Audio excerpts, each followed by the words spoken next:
Jangan lupa subscribe agar tidak ketinggalan kisah-kisah rumah tangga penuh pelajaran setiap hari. Namaku Nisa. Kalau ada yang bertanya apa arti kesetiaan bagiku, jawabannya sederhana. Tetap bertahan bersama seseorang, bahkan ketika hidup sedang tidak mudah. Aku melakukan itu selama 11 tahun pernikahanku. Aku menemani suamiku membangun usaha dari nol. Saat kami hanya mampu mengontrak rumah kecil. Saat tabungan hampir habis. Saat kami harus bergantian menahan keinginan membeli kebutuhan pribadi demi membayar uang sekolah anak. Aku percaya, suatu hari nanti semua pengorbanan itu akan berbuah manis. Aku tidak pernah menyangka, ketika hidup kami mulai membaik. Justru saat itulah rumah tangga kami mulai runtuh. Suamiku bernama Raka.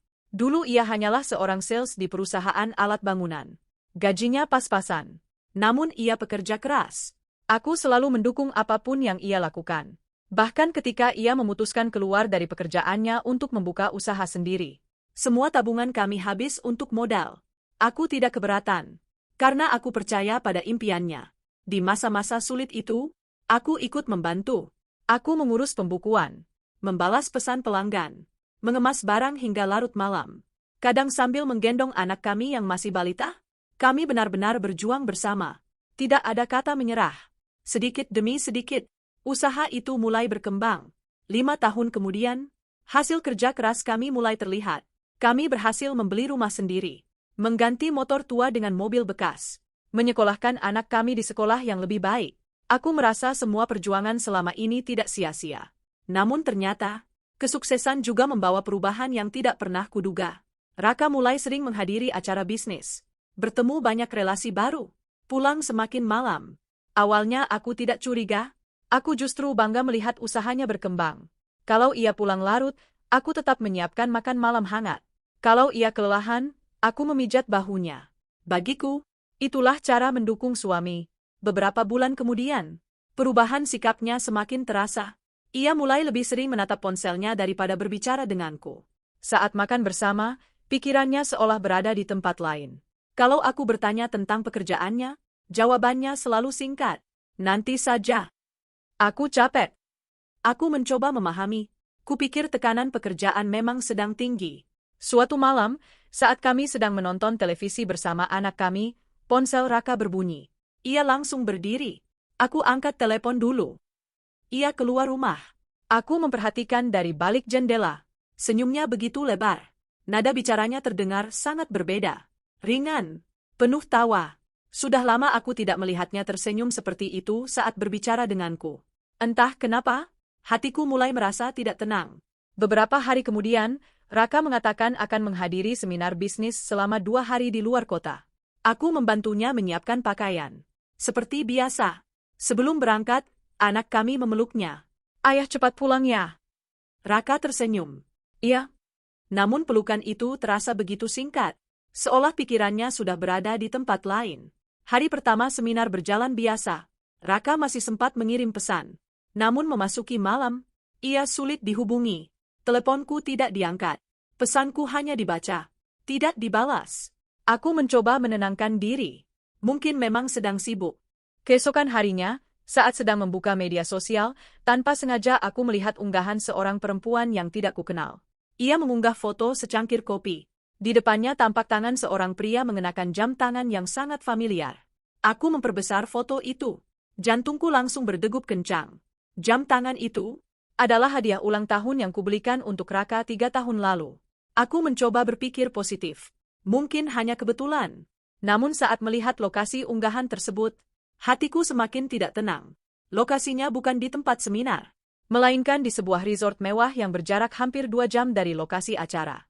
Saat itulah, aku mulai merasa ada sesuatu yang sedang disembunyikan suamiku. Dan aku sama sekali tidak tahu bahwa perempuan yang baru dikenalnya beberapa minggu itu akan membuat Raka rela mempertaruhkan seluruh keluarganya. Sejak melihat unggahan itu, pikiranku tidak lagi tenang. Aku mencoba meyakinkan diri bahwa semua ini hanyalah kebetulan. Mungkin memang ada peserta seminar yang memakai jam tangan serupa. Mungkin perempuan itu hanya teman bisnis. Mungkin aku terlalu banyak berpikir. Semakin aku berusaha menenangkan diri, semakin banyak kejanggalan yang muncul. Aku membuka kembali percakapan terakhir dengan Raka. Pesan dariku sejak semalam hanya dibaca. Tidak ada balasan. Aku mencoba menelepon sekali lagi. Nada sambung terdengar cukup lama. Lalu, teleponku ditolak. Beberapa detik kemudian muncul sebuah pesan singkat. Lagi meeting. Jangan telepon terus. Aku menatap layar ponsel cukup lama. Entah mengapa, kalimat itu terasa begitu dingin. Berbeda dengan Raka yang kukenal selama ini. Malam harinya, anak kami, Dimas, menghampiriku. Bond. Iya, sayang. Ayah kapan pulang? Besok. Bunda yakin? Aku tersenyum sambil mengusap kepalanya. Iya. Kenapa memang? Aku kangen. Dadaku terasa sesak. Aku memeluk Dimas erat. Ayah juga pasti kangen sama Dimas. Kalimat itu sebenarnya lebih kutujukan untuk menghibur diriku sendiri. Keesokan sore Raka akhirnya pulang. Begitu masuk rumah, Dimas langsung berlari memeluknya. Ayah. Namun yang membuatku terkejut, Raka hanya membalas pelukan itu sebentar. Lalu berkata, Ayah capek. Setelah itu ia langsung masuk ke kamar. Biasanya, sepulang dari luar kota, ia selalu bermain dengan Dimas terlebih dahulu. Namun kali ini, tidak. Saat aku membantunya mengeluarkan pakaian dari koper, aku menemukan sesuatu yang membuatku berhenti bergerak. Sebuah kantong belanja dari butik wanita. Aku mengangkatnya. Mas? Iya? Ini punya siapa? Raka langsung menoleh. Oh? Itu titipan teman. Aku membuka kantong itu. Di dalamnya ada shawl perempuan bermerek. Masih lengkap dengan pita hadiah. Aku memandang Raka. Teman? Iya. Teman kantor. Dia nitip beliin. Jawabannya terdengar begitu cepat. Seolah sudah dipersiapkan. Beberapa hari kemudian, perubahan sikap Raka semakin jelas. Ia mulai sering pulang larut malam. Alasannya selalu rapat. Atau makan malam bersama klien. Kalau sedang di rumah, ponselnya tidak pernah lepas dari tangan. Bahkan saat mandi, ponselnya ikut dibawa ke dalam kamar mandi. Aku mulai kehilangan rasa tenang. Namun aku masih memilih diam. Aku berharap ia akan jujur dengan sendirinya. Suatu malam, ketika Raka sudah tertidur, ponselnya bergetar di atas meja. Layar menyala. Muncul sebuah nama. Maya Hatimah II. Aku membeku. Selama 11 tahun menikah, aku tidak pernah membuka ponsel suamiku tanpa izin. Namun malam itu, tanganku bergetar. Aku hanya ingin memastikan, apakah semua dugaanku benar. Ponsel itu ternyata tidak terkunci. Begitu kubuka aplikasi pesan, dadaku seperti diremas. Puluhan percakapan memenuhi layar. Aku kangen. Semoga cepat ketemu lagi. Tadi kamu cantik banget. Aku bahagia sejak kenal kamu. Air mataku langsung menetes. Tanganku semakin gemetar ketika membaca pesan berikutnya. Andai aku ketemu kamu dari dulu. Aku memejamkan mata. Hatiku benar-benar hancur. Belum selesai sampai di situ. Aku membuka galeri foto. Di sana ada begitu banyak foto mereka, sedang makan malam, menonton konser, berjalan di pantai. Bahkan, ada foto saat Raka menggenggam tangan perempuan itu. Perempuan yang sama dengan unggahan media sosial beberapa hari lalu. Namanya, Maya. Aku tidak sanggup membaca semuanya. Aku mengembalikan ponsel itu ke tempat semula, lalu masuk ke kamar mandi. Di sanalah, untuk pertama kalinya setelah bertahun-tahun menikah, aku menangis sejadi-jadinya. Aku tidak mengerti. Apa yang kurang dariku? Aku selalu mendukungnya. Menemaninya dari nol. Tidak pernah mengeluh saat hidup susah. Lalu kenapa? Saat kehidupannya mulai berhasil, ia justru mencari kebahagiaan dari perempuan yang baru dikenalnya. Pagi harinya, aku mencoba berbicara baik-baik. Mas? Iya? Aku mau tanya sesuatu. Apa? Kamu kenal perempuan bernama Maya? Tangan Raka yang sedang memegang cangkir kopi langsung berhenti. Namun hanya sesaat. Kemudian ia tersenyum tipis. Oh, Maya? Iya. Dia cuma teman bisnis. Aku menatap matanya. Teman bisnis? Iya. Kenapa? Aku menarik napas panjang. Lalu kenapa kamu bilang? Andai aku bertemu kamu dari dulu. Wajah Raka seketika berubah. Ya, aku sudah mengetahui semuanya. Namun yang terjadi setelah itu benar-benar di luar dugaanku. Bukannya meminta maaf, Raka justru meletakkan cangkir kopinya dengan keras. Lalu menatapku dingin sambil berkata, kalau aku nyaman sama perempuan lain, mungkin karena selama ini kamu sudah berubah. Kalimat itu menghancurkan sisa-sisa hatiku. Karena setelah 11 tahun menemaninya berjuang, kini justru aku yang dijadikan alasan atas perselingkuhannya. Kalimat Raka membuat seluruh tubuhku terasa lemas. Aku menatapnya tanpa berkedip. Selama 11 tahun menikah, aku selalu membayangkan jika suatu hari kami memiliki masalah, kami akan menyelesaikannya bersama. Bukan saling menyalahkan. Menyalahkan orang yang sudah setia menemani sejak awal. Aku berubah? Tanyaku pelan. Raka mengangguk tanpa ragu. Iya. Kamu sekarang beda. Aku tersenyum pahit. Apa bedanya? Kamu sudah enggak seperti dulu.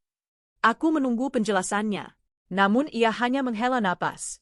Kamu sekarang terlalu sibuk sama rumah. Anak. Masakan.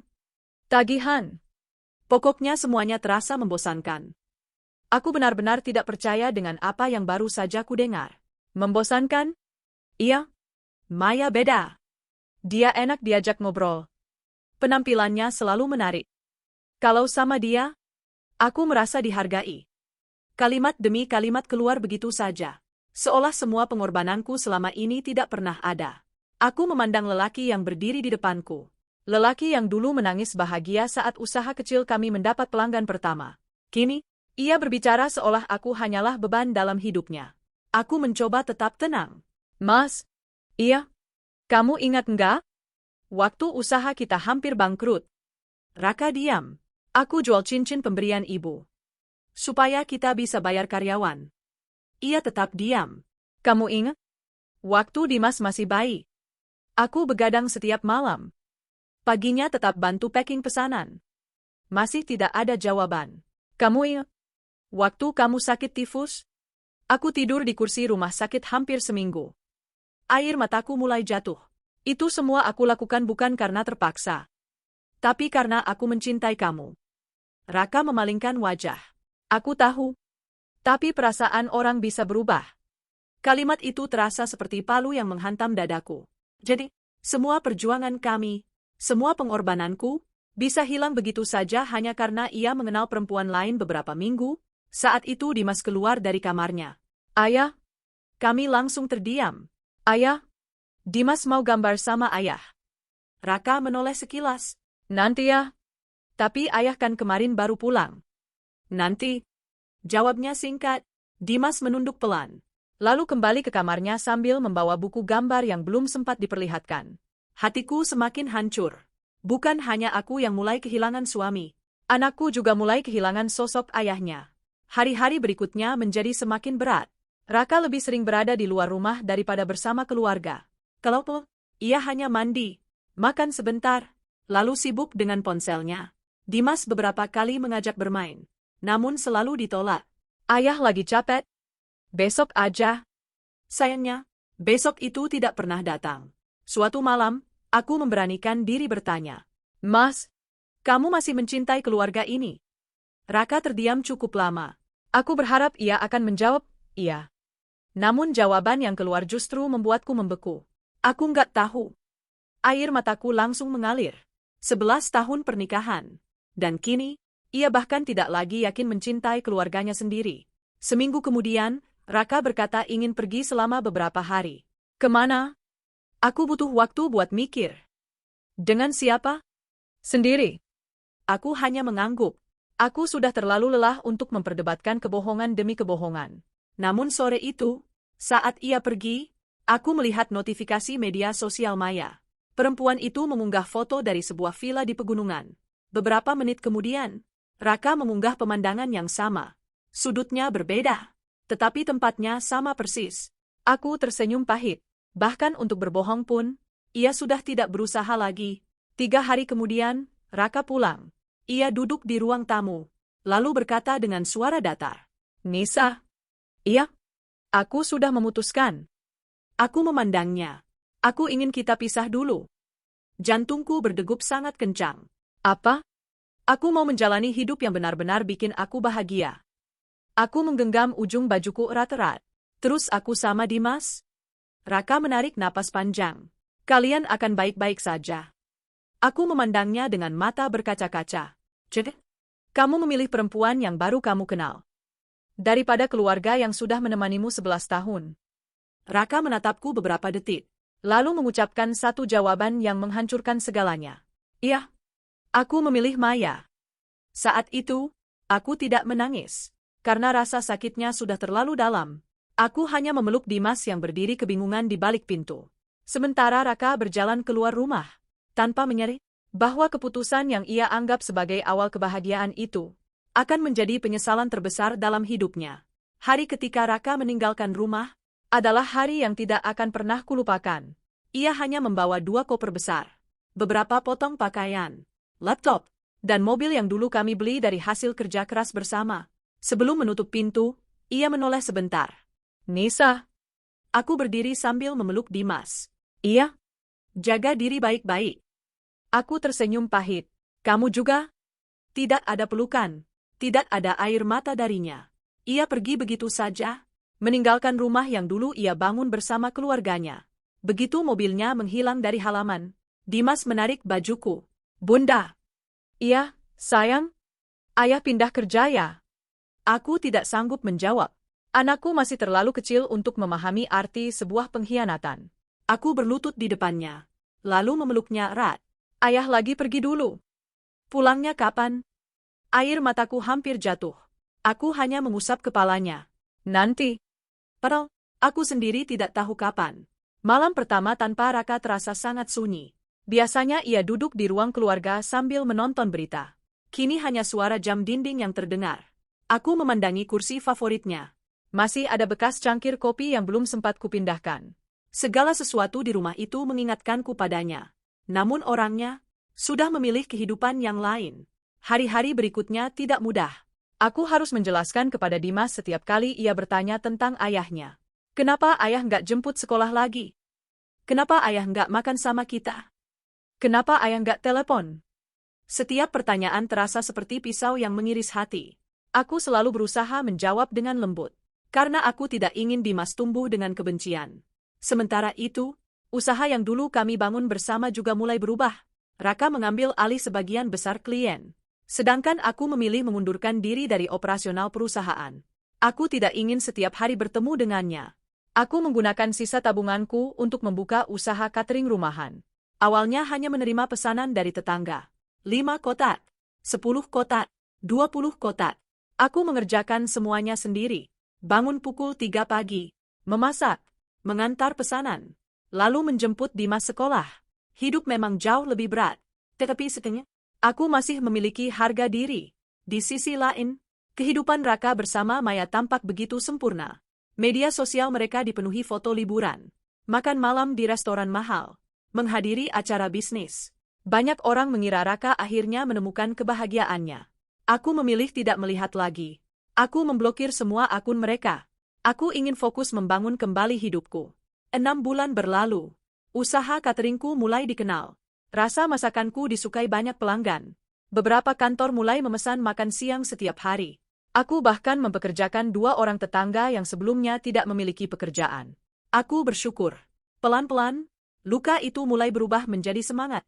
Suatu sore, saat sedang menyiapkan pesanan, ponselku berdering. Nama yang muncul membuatku terdiam. Raka. Aku membiarkannya berdering. Beberapa menit kemudian, ia menelepon lagi. Aku akhirnya mengangkat. Halo? Suara di seberang terdengar jauh berbeda. Lebih pelan. Lebih lelah. Nisa? Iya. Dimas gimana? Baik. Hanya itu. Aku menjawab singkat. Kalau tidak ada yang penting, aku masih kerja.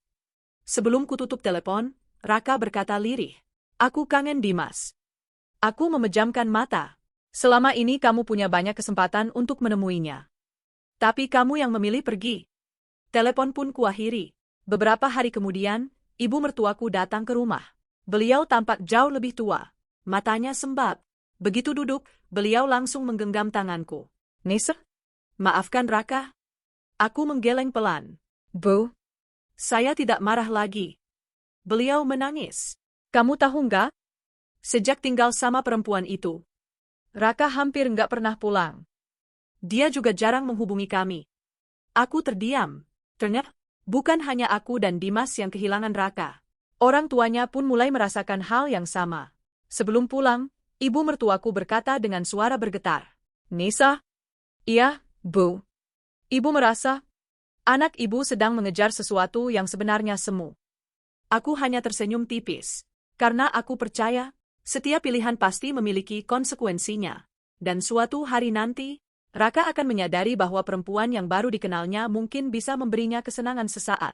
Tetapi keluarga yang telah ia tinggalkan adalah harta paling berharga yang tak akan pernah bisa ia gantikan. Namun saat hari itu benar-benar datang, semuanya sudah terlambat. Setahun berlalu sejak Raka meninggalkan rumah. Banyak hal berubah. Rumah yang dulu terasa sunyi kini kembali dipenuhi tawa. Bukan karena luka itu sudah hilang sepenuhnya, melainkan karena aku dan Dimas belajar menjalani hidup tanpa terus menoleh ke belakang. Usaha catering yang dulu hanya bermula dari dapur kecil kini berkembang pesat. Kami melayani pesanan dari beberapa kantor, sekolah, hingga acara keluarga. Aku bahkan menyewa sebuah ruko kecil sebagai dapur produksi. Tidak pernah terlintas di benakku bahwa dari keterpurukan, Allah justru membukakan jalan yang baru. Dimas juga tumbuh menjadi anak yang semakin mandiri. Ia tidak lagi bertanya setiap hari tentang ayahnya. Namun sesekali, ketika melihat teman-temannya dijemput sang ayah di sekolah, tatapannya berubah sendu. Suatu sore ia bertanya pelan, "Bunda?" "Iya, sayang." "Ayah masih sayang sama Dimas?" Pertanyaan itu membuat dadaku sesak. Aku mengusap rambutnya. "Tentu. Lalu kenapa ayah nggak pernah datang?" Aku menarik napas panjang. Ayah sedang membuat keputusan yang salah. Tapi itu bukan salah Dimas. Jangan pernah berpikir ayah pergi karena kamu. Dimas mengangguk pelan, lalu memelukku erat. Di sisi lain, kehidupan Raka ternyata tidak seindah yang terlihat di media sosial. Aku mengetahui itu bukan dari dirinya, melainkan dari ibu mertuaku. Suatu hari beliau kembali datang ke rumah. Wajahnya tampak sangat lelah. "Nisa?" "Iya, Bu." "Ibu cuma ingin cerita." Aku mempersilakan beliau duduk. Beliau menghela napas panjang. Ternyata, perempuan itu bukan seperti yang Raka bayangkan. Aku diam mendengarkan. Sejak mereka tinggal bersama, mereka sering bertengkar. Soal uang, soal pekerjaan, soal gaya hidup. Beliau mengusap air matanya. Raka juga mulai jarang pulang. Katanya usaha sedang menurun. Aku hanya menunduk. Aku tidak merasa senang mendengarnya. Karena bagaimanapun, Raka pernah menjadi bagian terpenting dalam hidupku. Beberapa minggu kemudian, aku bertemu salah satu mantan karyawan perusahaan kami di sebuah acara. Ia menghampiriku, "Bu Nisa." "Alhamdulillah ketemu." Kami berbincang sebentar. Lalu tanpa sengaja ia berkata, "Sayang sekali ya, Bu." "Apa?" "Perusahaannya sekarang banyak kehilangan klien." Aku terkejut. "Loh, kenapa?" "Banyak pelanggan lama kecewa. Mas Raka sekarang jarang turun langsung. Katanya lebih sering menyerahkan semuanya ke orang lain." Aku hanya mengangguk pelan. Dalam hati aku teringat masa-masa dulu, saat kami sama-sama rela lembur demi melayani pelanggan. Kini, semua perlahan berubah. Suatu malam, ketika aku sedang menutup dapur produksi, seseorang berdiri di depan pagar. Aku sempat tidak mengenalinya. Tubuhnya jauh lebih kurus. Wajahnya tampak lelah. Matanya cekung. Orang itu, Raka. Aku membeku beberapa detik. Ia tersenyum tipis. "Halo?" Aku membuka pagar. "Ada apa?" Raka menatapku cukup lama. Rumah kecil yang dulu ia tinggalkan kini tampak lebih hidup. Beberapa karyawan masih sibuk membereskan peralatan dapur. Mobil pengiriman catering terparkir di halaman.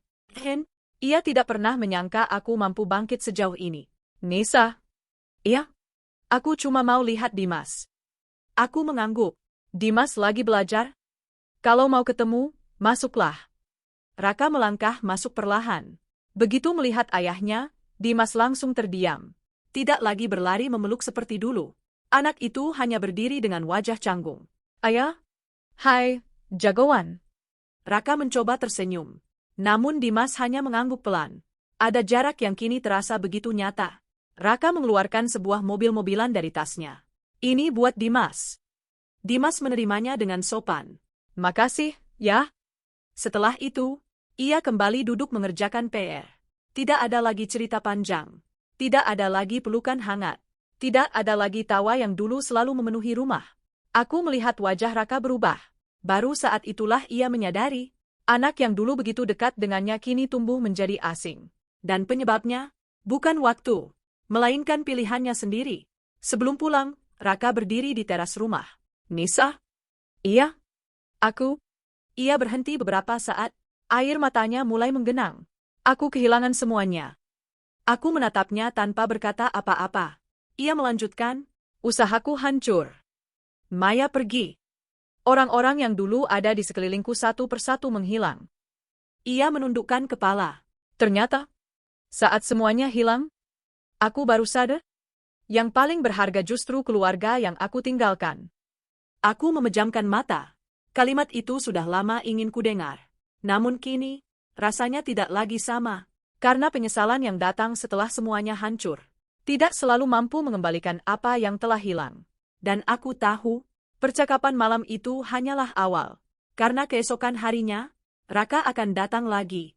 Bukan hanya untuk meminta maaf, melainkan memohon agar keluarganya mau menerimanya kembali. Keesokan sore, Raka kembali datang ke rumah. Kali ini ia tidak membawa hadiah, tidak membawa bunga, tidak pula mengenakan pakaian mahal seperti dulu. Ia hanya datang dengan wajah yang penuh penyesalan. Begitu aku membuka pintu, ia berkata pelan, "Nisa, aku boleh masuk?" Aku mengangguk singkat. "Silakan." Raka duduk di ruang tamu. Ruangan yang dulu setiap malam menjadi tempat kami bercanda bersama Dimas. Kini suasananya terasa begitu asing. Matanya berkeliling memandang rumah. Dindingnya sudah dicat ulang. Ada rak berisi piala-piala kecil milik Dimas. Di sudut ruangan berdiri lemari kaca berisi beberapa penghargaan usaha cateringku. Raka tersenyum pahit. "Rumah ini jauh lebih hidup." Aku menjawab pelan. "Karena kami belajar bangkit." Beberapa saat kemudian Dimas keluar dari kamarnya. Ia sudah lebih tinggi dibanding setahun lalu. Melihat ayahnya, ia menghentikan langkah. "Ayah." "Halo, jagoan." Raka membuka kedua tangannya, seolah berharap Dimas akan berlari memeluknya. Namun, Dimas hanya berdiri di tempat, lalu berkata sopan, "Ayah sehat?" "Iya." "Kamu gimana?" "Baik." Percakapan itu terasa canggung. Raka menundukkan kepala. Ia akhirnya merasakan sendiri akibat dari keputusannya. Kehilangan kedekatan dengan anak yang dulu selalu menunggunya pulang. Setelah Dimas kembali ke kamarnya, Raka menatapku. Air matanya mulai mengalir. "Nisa?" "Iya." "Aku minta maaf. Aku sudah menghancurkan semua yang kita bangun." Aku tetap diam. Ia melanjutkan dengan suara bergetar. "Aku pikir Maya adalah kebahagiaan yang selama ini kucari. Ternyata aku salah. Dia pergi saat usahaku mulai jatuh. Dia bilang sudah tidak sanggup hidup susah." Raka tertawa pahit. "Tada? Dulu kamu justru bertahan saat aku tidak punya apa-apa." Ia menundukkan kepala semakin dalam. "Aku baru sadar, perempuan yang benar-benar mencintaiku sudah ada di sampingku selama 11 tahun. Aku yang bodoh. Aku meninggalkan orang yang selalu ada demi seseorang yang bahkan tidak mau bertahan saat hidupku sulit." Tangisnya pecah. Aku hanya memandangnya. Tidak ada lagi kemarahan di hatiku. Yang tersisa hanyalah rasa iba. "Aku ingin pulang," katanya lirih. "Aku ingin memperbaiki semuanya. Aku ingin jadi ayah lagi. Aku ingin jadi suami yang baik." Ia menatapku penuh harap. "Tolong, beri aku satu kesempatan." Ruangan kembali sunyi. Aku menarik napas panjang, lalu menjawab dengan tenang, "Mas?" "Iya?" "Aku sudah memaafkanmu." Wajahnya sedikit berbinar. "Namun aku belum selesai." "Memaafkan? Bukan berarti semuanya bisa kembali seperti dulu." Senyum di wajah Raka perlahan menghilang. "Aku terlalu lama mengumpulkan kepingan hidupku. Aku belajar berdiri sendiri. Aku belajar membesarkan Dimas tanpa bergantung pada siapapun. Aku juga belajar bahwa kebahagiaan tidak boleh bergantung pada seseorang yang bisa pergi kapan saja." Air mata Raka kembali jatuh. "Aku tidak membencimu. Dan aku tidak akan menghalangi hubunganmu dengan Dimas. Kamu tetap ayahnya. Dimas berhak mendapatkan kasih sayang dari ayahnya. Tak? Aku tidak bisa memaksakan hatiku untuk kembali." Raka memejamkan mata. Ia mengangguk pelan. Untuk pertama kalinya, ia menerima kenyataan tanpa membela diri. Sebelum pulang, Raka menghampiri kamar Dimas. Ia mengetuk pintu. "Masuk." Dimas sedang mengerjakan tugas sekolah. Raka duduk di sampingnya. "Maaf ya." Dimas menghentikan tulisannya. "Karena ayah." "Iya." Sudah lama nggak nemenin Dimas. Anak itu menatap ayahnya beberapa saat, lalu berkata dengan suara pelan, Dimas kangen ayah. Tapi Dimas lebih kasihan sama bunda. Kalimat sederhana itu membuat Raka menangis. Ia memeluk putranya erat. Untuk pertama kalinya setelah sekian lama. Dan kali ini, pelukan itu dibalas. Meski masih terasa canggung. Sejak hari itu, Raka mulai rutin datang menemui Dimas. Ia mengantar anaknya ke sekolah setiap akhir pekan. Menemani belajar. Mengajak bermain bola. Sedikit demi sedikit, hubungan ayah dan anak itu mulai membaik. Namun hubungan kami tidak kembali seperti semula. Kami memilih menjalani hidup masing-masing dengan saling menghormati. Karena ada luka yang bisa dimaafkan, tetapi tidak bisa diputar kembali. Beberapa bulan kemudian, usaha cateringku semakin berkembang. Aku membuka cabang kecil kedua. Aku mempekerjakan lebih banyak ibu rumah tangga yang membutuhkan pekerjaan. Setiap kali melihat mereka tersenyum menerima gaji pertama, aku selalu teringat pada diriku sendiri di masa lalu. Perempuan yang pernah merasa hidupnya telah berakhir. Padahal, itu hanyalah awal dari kehidupan yang lebih baik. Hari itu aku belajar satu pelajaran yang sangat berharga. Jangan pernah meninggalkan seseorang yang setia menemanimu saat kamu belum memiliki apa-apa. Hanya karena tergoda oleh seseorang yang baru datang saat hidupmu sedang berada di puncak.